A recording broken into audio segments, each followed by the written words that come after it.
Hi guys, welcome to another episode of Golf Juice TV. Today I'm joined by Mark Bradford, owner of MB Golf Marketing. So Mark, thanks for joining us. Now you've got an awesome new product or service on the market. Could you tell us a little bit about it, please? Yeah, sure. We've recently purchased a UAV, which is an unmanned aerial vehicle. And what we're planning to do is to do low trajectory fly-throughs of golf courses. And the reason that we want to do low trajectory is we find that the definition of the course is so much better from the lower trajectories rather than filming it from way up in the sky. And we've just launched this service in the last few weeks, and the uptake around the world has been pretty amazing, to be honest. So we're pretty excited about it. Fantastic. So could you give us a little bit of a background of yourself and how you came up with the idea and got started on it? Yeah, sure. Very keen golfer. I've worked with golf clubs over the years on the marketing, helping to promote themselves, obviously, in this tough economy that we're in, and most golf clubs are struggling. And I've written marketing plans for golf clubs and implemented some of them, across advertising and digital and video, that sort of thing.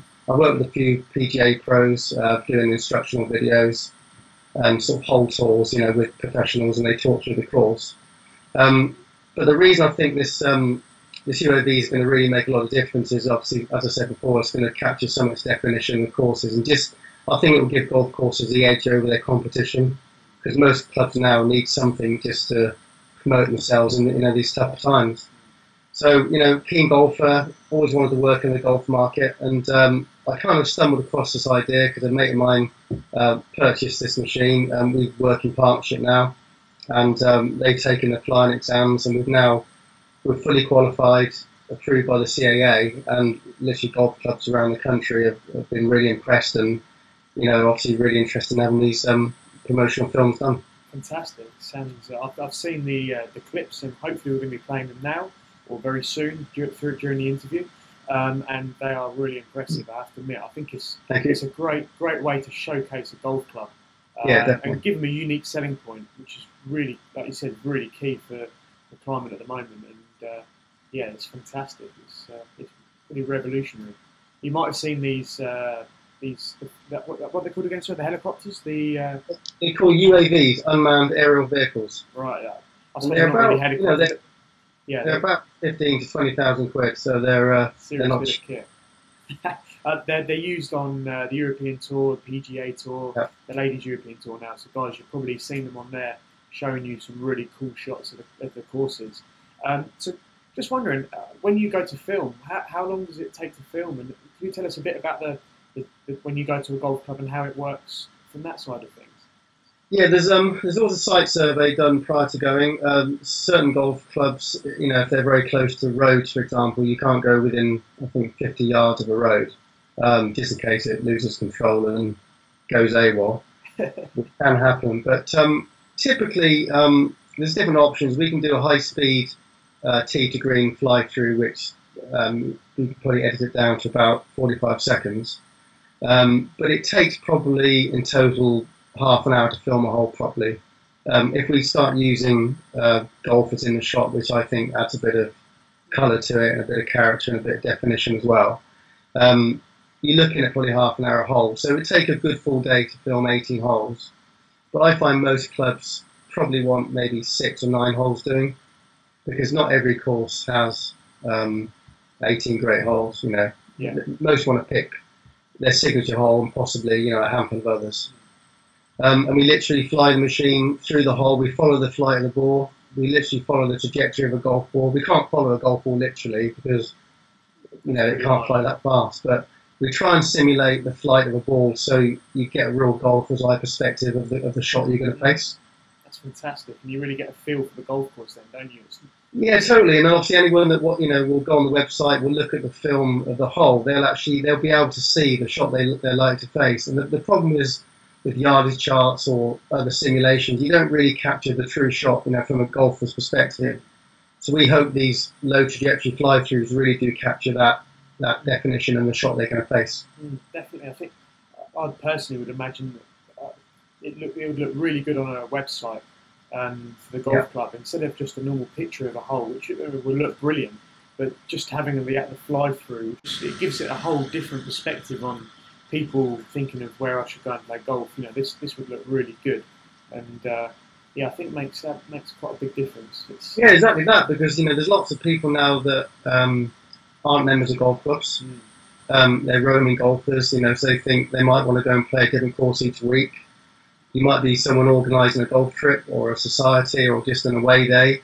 And I don't know about you, but if I play an open event or a golf competition somewhere, I may not have time to go and practice or try the course out.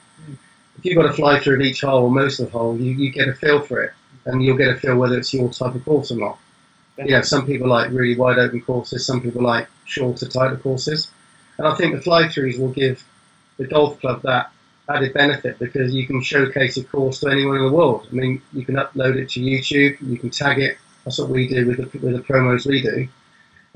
We tag it correctly, and you could literally put any keyword you like in. And YouTube is now probably the most successful search engine next to Google. It is, yeah, statistically. So so when you look at it, anyone in the world can view a golf course, and if they're coming over to the UK from another country, they're visiting a certain area, they'll probably choose your golf club over someone else's because you've got a video. Definitely. I just think that will give them the edge over most of the competition. I totally agree. It's definitely worth investing in, I think. Cool. So is there anything else you'd like to discuss, or do you think we've covered all the topics?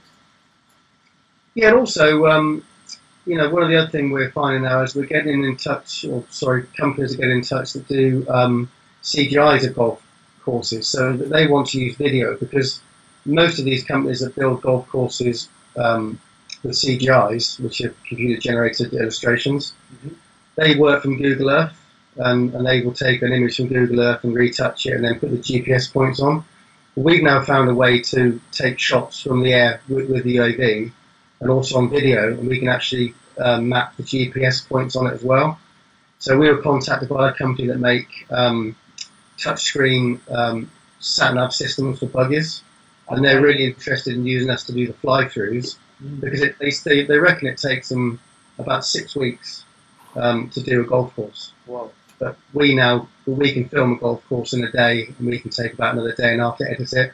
So within a week we could put together a program with the GPS points, which will save anyone weeks and weeks and weeks, which obviously saves lots of money as well.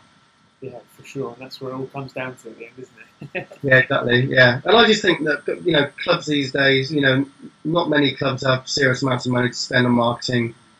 Some only have a few £1,000s a year to invest in promoting the club. So I think for the price we're charging for the videos, which obviously do vary depending on the number of holes we do, it's very affordable. We're not pitching it at a ridiculous price, and that's why I think we're getting lots of interest from private members clubs, resort clubs, and even some of the major sort of golf resorts in the UK have been in touch.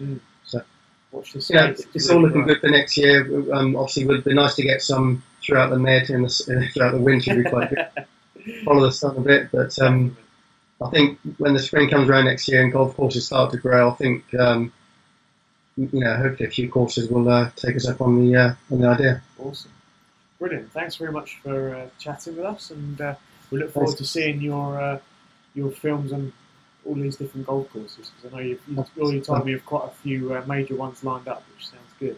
Yeah, fingers crossed. Fingers crossed. Right, cheers for that, Mark. And guys, thanks very much. If you've liked the video, please press like. If you want to subscribe so you can get all of our videos, then press subscribe. And any feedback would be much appreciated. We always like to hear from you. And we'll see you soon. Thanks for now, Mark. Take care. Thank you. Thanks, Chris.